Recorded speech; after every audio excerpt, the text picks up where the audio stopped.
नमस्ते, मेरा नाम है धर्मेंद्र। आप देख रहे हैं द न्यूज़ तक। आप जिस शख्सियत को हमारे साथ बैठा हुआ देख रहे हैं, न्याय अधिकार चौपाल के संस्थापक हैं। और इस चौपाल के बारे में आपने हमारे चैनल पे और कई चैनलों पे खबरें देखी होंगी, जो कि गांव-गांव जाकर अपनी चौपालें लगाते हैं और जो भी पीड़ित होते हैं, जिन तक सरकारी योजनाओं का लाभ नहीं पहुंच पाता है, उन लोगों की ये मदद करते हैं अपनी चौपाल लगा के। और इनका नाम BL भास्कर है, एडवोकेट हैं। इनको अभी एक दिल्ली में एक सम्मान समारोह में, मतलब एक कार्यक्रम में बुलाया गया, जिसमें बहुत बड़ा इनका सम्मान किया गया है। अब हालांकि पूरी जानकारी हमें सोशल मीडिया से नहीं लग पाई है, इसलिए हमने सोचा इनसे मुलाकात की जाए और पूरा वो कार्यक्रम क्या था, और आज की हम बात करें तो वो इनका काम चौपाल वाला कैसा चल रहा है। BL जी, पहले क्या सोशल मीडिया पर जब हमने देखा वो पोस्ट आपका जो वायरल हो रहा है आपके सम्मान का, क्या है वो पूरी हमें योजना बताएं पहले। वो यह है कि आप जानते हैं कि भारत का संविधान 26 जनवरी 1950 को लागू हुआ जी। और जब इसकी रूपरेखा हुई थी और संविधान बनकर तैयार हुआ था, तो पहले एक साल पहले 26 नवंबर 1949 को जब संविधान की बात आई थी, तो उस समय ये बनकर ड्राफ्टिंग तैयार हुई और बनकर के डॉक्टर बाबा साहब भीमराव अंबेडकर जी ने संविधान को संविधान सभा के माध्यम से और देश के प्रथम राष्ट्रपति डॉक्टर राजेंद्र प्रसाद जी के हाथों में सौंपा। और 26 जनवरी 1950 को हमारा संविधान लागू हुआ देश में। तब से हमारा लोकतंत्र देश ये उसमें आया भूमिका में। तो उसी क्रम से संबंध से लेकर के संविधान दिवस हम लोग मनाते हैं। लेकिन पिछले 2015 में वर्तमान प्रधानमंत्री मोदी जी ने संविधान दिवस की घोषणा की थी और देश में ही नहीं विदेशों में संविधान दिवस 26 नवंबर को मनाते हैं। उसी क्रम में न्यू दिल्ली में राष्ट्रीय बौद्ध संघ के तत्वाधान में कार्यक्रम आयोजित किया गया, जिसमें सामाजिक समरसता सम्मान के माध्यम से लोगों को सम्मानित करना था, जिसमें से मेरा नाम झांसी से चयन किया गया है। क्योंकि जिस तरह से आपने कहा न्याय अधिकार चौपाल, चाहे न्याय अधिकार चौपाल के माध्यम से हो या हम स्कूल के माध्यम से, कोचिंग के माध्यम से, शिक्षा के क्षेत्र में लगभग 30 वर्षों से हम अपनी सेवाएं दे रहे हैं जनहित में। इन्हीं विशिष्ट सेवाओं को देखते हुए मेरे नाम का चयन किया गया और मुझे आमंत्रित किया था।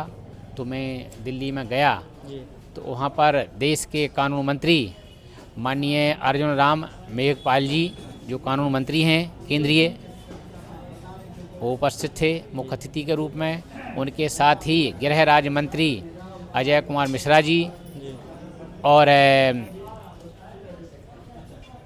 बार एसोसिएशन सुप्रीम कोर्ट के जो चेयरमैन चुना जाता है बार संघ का, उसके चेयरमैन माननीय अदिश अग्रवाल जी, सचिव रोहित पांडे जी, उनके अलावा अनेक गणमान्य नागरिकों के साथ साथ वहाँ की दिल्ली की पूर्व मेयर और वर्तमान में सांसद अनीता आर्य जी के अलावा बहुत सारे अतिथियों के साथ ही जो पूर्व सरकार में दिल्ली में गृह राज्य मंत्री रहे हैं और इसके बाद आसाम प्रदेश का उनको राज्यपाल बनाया है माननीय जगदीश मुखी जी, इन सभी की उपस्थिति में देश से 150 अधिवक्ताओं को बुलाया गया था और समाज सेवियों को, उन्हीं में मेरा नाम था।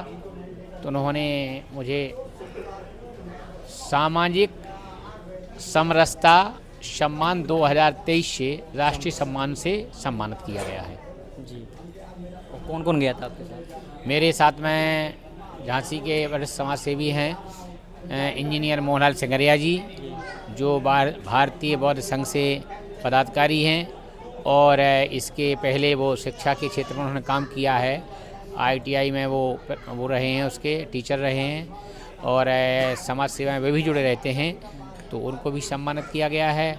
और झांसी से जो हमारे जूनियर अधिवक्ता हैं नीलम जी, इनको अधिवक्ता का उभरते हुए एक अधिवक्ता के रूप में इनके कार्यों को देखते हुए इनको भी सम्मानित किया गया है। जी। जो न्याय अधिकार चौपाल की भी सदस्य हैं? हाँ, जो न्याय अधिकार चौपाल की महिला मोर्चा के उसके संघ की वो जिलाध्यक्ष हैं। तो ये सभी लोग उपस्थित थे और न्यायाधिकार चौपाल के बारे में आपने भी पहले चलाया है। आगे की क्या रूपरेखा है इसको लेके? हमारी रूपरेखा है कि अभी जैसे आपको बता दें कि केंद्रीय कानून मंत्री माननीय अर्जुन राम मेघवाल जी ने स्पष्ट रूप से कहा है हम लोगों से जी कि एक आप अधिवक्ता हैं समाज सेवी के साथ साथ, जी और अधिवक्ता होने के नाते आप अपने क्षेत्र में अधिवक्ताओं की जो भी समस्याएं हैं उन समस्याओं को लिख करके आप हम तक पहुंचाएं। हम उन समस्याओं का निदान करेंगे। तो जो भी आपके सामने विशेष गंभीर समस्या ऐसी आती है जनहित की, चाहे वो किसी संबंधित हो, क्योंकि उन्होंने कहा मैं कानून मंत्री हूँ और उसका अगर पालन नहीं होता है, कानून का कोई पालन नहीं कर रहा है, तो वो समस्या आप हम तक पहुँचाएंगे तो निश्चित तौर से। और उन्होंने कहा कि आप न्यायाधिकार चौपाल चलाते हैं, बहुत अच्छा कार्य कर रहे हैं, सराहनीय कार्य कर रहे हैं, और न्यायाधिकार चौपाल के माध्यम से अगर आप हम तक वो समस्या आती है तो निश्चित तौर से उसका समाधान होगा, ताकि जनता को और जो गरीब जनता है या शोषित है पीड़ित है उनको न्याय मिल सके। ये उन्होंने आश्वासन दिया। तो हमारी यही योजना है कि न्यायाधिकार चौपाल अभी प्रदेश स्तर पर कार्य कर रही थी, लेकिन ये राष्ट्रीय स्तर पर इसको हमने कर दिया है, और पूरे देश के अंदर गांव-गांव में जा कर के, शहरों में जो शहर के पिछड़े इलाके हैं वहाँ जा कर के, गरीब बस्तियां हैं, गांव के गरीब लोगों के बीच में जा कर के हर गांव में हम एक न्यायाधिकार चौपाल का संयोजक नियुक्त करने जा रहे हैं। इसी तरह से ब्लॉक का, तहसील का और ज़िले का और प्रदेश का, पूरे देश में हम इसका विस्तार कर रहे हैं, और उसके माध्यम से हम चौपाल लगाएंगे। चौपाल के माध्यम से जिन सरकार द्वारा जो योजनाएं दी जाती हैं, योजनाएं सरकार द्वारा बहुत सारी की जाती हैं, कोई भी सरकार रही हो, चाहे वर्तमान सरकार तो बहुत योजना दे रही है, पहले की सरकारों ने दी हैं, लेकिन मैं कहना चाहता हूं उन योजनाओं की जानकारी लोगों तक नहीं पहुंच पाती है।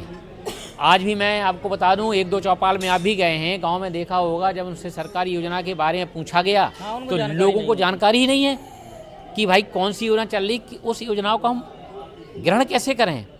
तो सरकारें योजना लागू कर देती हैं, लेकिन ये हम सबका दायित्व होता है और होना चाहिए कि जो सरकार योजना दे रही है उन योजनाओं को जनता तक पहुंचाएं, और उसमें ऐसी व्यवस्था करें कि जिससे कि पारदर्शिता रहे। जो क्या होता है कि ऊपर स्तर पर बहुत अच्छे काम होते हैं, लेकिन जो मैं कहना चाहता हूं खुले आपके चैनल के माध्यम से, जमीनी हकीकत को हाँ, जमीनी हकीकत पर बहुत सुधारने की आवश्यकता है। जमीनी स्थिति ये कहें ग्रामीण क्षेत्र की बहुत ख़राब है। उदाहरण के लिए मैं कह दूं, आज जाइए आप 25 साल से कई गांव में प्रधान हैं, कभी किसी में 10 साल से हैं, 15 साल में हैं, लेकिन स्थितियां उस गांव की जस की तस हैं।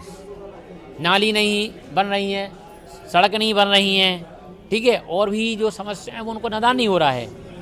तो इस प्रकार से जो न्यायाधिकार चौपाल ने बीड़ा उठाया है कि हम गाँव में जाएंगे, जैसे अभी जा रहे थे, अब टीम के माध्यम से हर गांव में पहुंचेंगे, मीडिया के माध्यम से पहुंचेंगे, उन समस्याओं को निदान करने के लिए सरकार तक पहुंचाएंगे, और सरकार के जो प्रमुख जिम्मेदार हैं उनको अवगत कराएंगे, चाहे जिले स्तर से डीएम हो, एसएसपी हो, या डीआईजी हैं, या मंडल कमिश्नर हैं।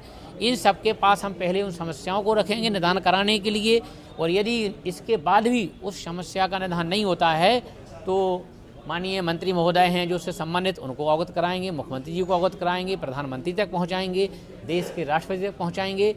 हम ये न्यायाधिकार चौपाल पूरा काम करेगी, इसके लिए हम लोग लगे हुए हैं। ये हमारी भविष्य की योजना है। आपने सुना बीएल भास्कर को, जो कि संरक्षक हैं, संस्थापक हैं न्यायाधिकार चौपाल के, और साथ में पीछे आप देख रहे हैं कैमरे के पीछे, हम लोगों के पीछे ये लोग खड़े हैं, पूरी टीम है इनकी, जो कि न्यायाधिकार चौपाल के सदस्य हैं। फिलहाल इस चर्चा को हम यहीं रोकते हैं, और आप क्या सोच रहे हैं इस वीडियो को देखकर अपनी राय कमेंट माध्यम से जरूर दें, और वीडियो को शेयर करें। मेरा नाम है धर्मेंद्र, कैमरे के पीछे गौरव, धन्यवाद। द न्यूज तंत्र बुंदेलखंड का उभरता हुआ एक ऐसा चैनल है जो बेबाक और निष्पक्ष तरीके से जनता की समस्याओं को उठाता है। आप अपनी समस्याओं को दिए हुए व्हाट्सएप नंबर पर भेज सकते हैं। साथ ही आप अपने किसी स्टार्टअप या अपने बिजनेस का प्रमोशन हमारे चैनल के जरिए करा सकते हैं। खबरों को देखने के लिए फेसबुक या यूट्यूब पर द न्यूज तंत्र टाइप करके सर्च करें और खबरों से जुड़ जाएं। वीडियो पूरा देखने के लिए आप सभी का धन्यवाद।